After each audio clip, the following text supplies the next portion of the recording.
साधना विद्यालय हडसर पुणे 28 आज शासकीय उपक्रमांतर्गत आपल्या विद्यालयामध्ये इयत्ता 8वी चे विद्यार्थी हिंददी चादर श्री तेग बहादूर साहेबजी यांच्या 350व्या शाहिदी समागम शताब्दीनिमित्त समूह चर्चा आयोजित केलेली आहे। या समूह चर्चेचा विषय आहे समतेत किंवा एकतेत जो शक्ती आहे, एकता खूप महत्त्वाची आहे आणि एकतेत शक्ती कशा पद्धतीने महत्त्वाची आहे आपल्याला इथं समजणार आहे। आपण लहानपणी काही गोष्टी ऐकलेल्या असतात, एकतेचे बळ, एकतेच्या बळावर आपण बऱ्याचशा गोष्टी सहज शक्य करत असतो किंवा सहज शक्य होत असतात। आपण बऱ्याचशा गोष्टी हासिल करत असतो किंवा मिळवत असतो। नेमक्या कोणत्या? तर एकतेच्या बळ किंवा एकतेची शक्ती जर असेल तर बऱ्याच वेळा आपलं श्रम जे आहे ते कमी प्रमाणामध्ये आपल्याला ते विभागून गेलेलं असतं, वेळ यामुळे बऱ्याचशा गोष्टींमध्ये आपण एकतेला महत्त्व दिलेलं आहे। भारत देशामध्ये जे आपल्याला विविधता पाहायला मिळते, जात, धर्म, वंश, परंपरा, हे जरी विविधता आपल्याला पाहायला मिळत असली तरी आपल्याला यातून आपल्याला एकतेची भावना मात्र निर्माण होते। धर्मसहिष्णुता हा एक भाग त्यामध्ये आहे की जरी विविध धर्माचे लोक एकत्र राहत असले तरी ते सर्वजण एकत्र आहेत। विविधतेने नटलेल्या या देशामध्ये आपल्याला या गोष्टी पाहायला मिळतात।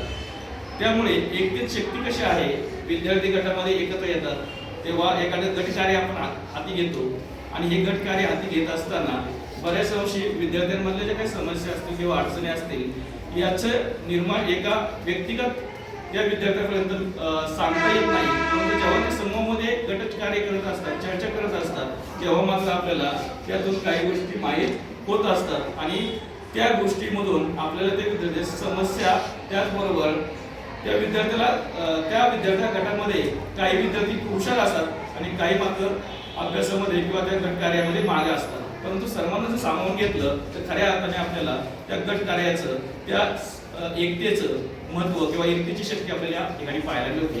आज आपण या ठिकाणी या उपक्रमाअंतर्गत जी समूह चर्चा घडवून आणणार आहोत त्यामध्ये आपले 6 विद्यार्थी सहभागी होणार आहेत आणि त्याचबरोबर आपण एकत्रितपणे ही समूह चर्चा या ठिकाणी आयोजित करणार आहोत।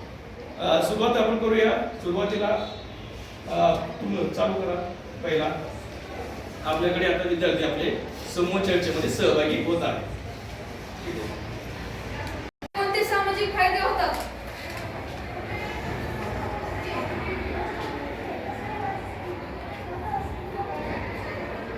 एकतेमुळे समाजात सलोखा, शांतता आणि स्थैर्य निर्माण होते। एकतेची शक्ती या म्हणण्याचा अर्थ काय? लोक जेव्हा एकत्र राहतात आणि मिळून काम करतात तेव्हा त्याची ताकद वाढते। एकजुटीने कोणतीही मोठी समस्या सोडवता येते। कुटुंबातील एकता मुलाच्या भविष्यासाठी कशी पूरक ठरते? कुटुंबातील एकता जी आहे ती पुरस्कार कसे होते किंवा एकतेचं महत्त्व आपल्या कुटुंबामध्ये कसं पाहायला मिळतं ते आपल्याला इथं सांगता यायला पाहिजे। एकत्र कुटुंबामध्ये पद्धतीमध्ये सुद्धा बऱ्याच पूर्वी एकत्र कुटुंब पद्धती होती आणि त्यामध्ये सर्व आजी आजोबा असतील, आई वडील, मुलं ही सर्व गुण्यागोविंदाने राहत होती। मात्र ही एकत्र कुटुंब पद्धती आता सध्याच्या काळामध्ये थोडी कमी झालेली आहे, परंतु जो जबाबदारी म्हणून आपण किंवा जे संस्कार आहेत ते आपल्याला कुटुंबाकडून एकत्रित कुटुंबामध्ये बऱ्याच अंशी आपल्याला पाहायला मिळतात आणि त्यामुळे एकतेची शक्ती आपल्याला कुटुंबापासूनच मिळत असते आणि हे खऱ्या अर्थाने बालकाच्या किंवा मुलाच्या संस्काराचा एक भाग म्हणून किंवा तिथूनच तो काय करत असतो, शिकत असतो आणि खऱ्या अर्थाने एकतेचं महत्त्व त्याला आपल्या कुटुंबामधून, माध्यमाच्या कुटुंबातून आपल्याला पाहायला मिळतं। ठीक आहे, पुढे एकतेचे उदाहरण द्या। एक काठी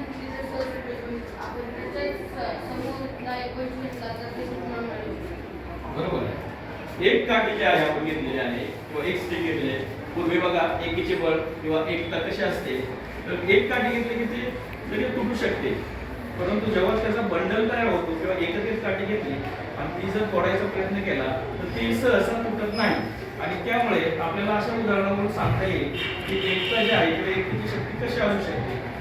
हे झालं काठीच्या बाबतीत किंवा भौतिक गोष्टींबाबतीत, परंतु मानवामध्ये किंवा माझी माणसं आहेत जेव्हा ते एकत्र येतील तेव्हा कोणतीही गोष्ट सहज साध्य करू शकतात जेव्हा त्यांच्यामध्ये एकतेची भावना असेल.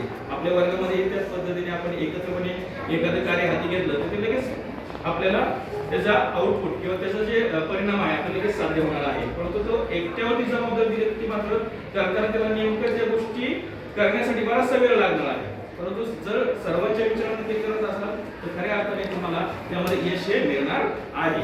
पुढचे वर्गात विद्यार्थ्यांमध्ये एकता का असावी?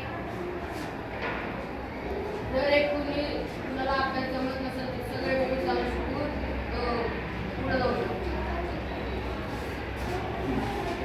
स्वातंत्र्य लढ्यात एकतेची काय भूमिका होती? स्वातंत्र्य लढ्यामध्ये एकतेची भूमिका काय होती?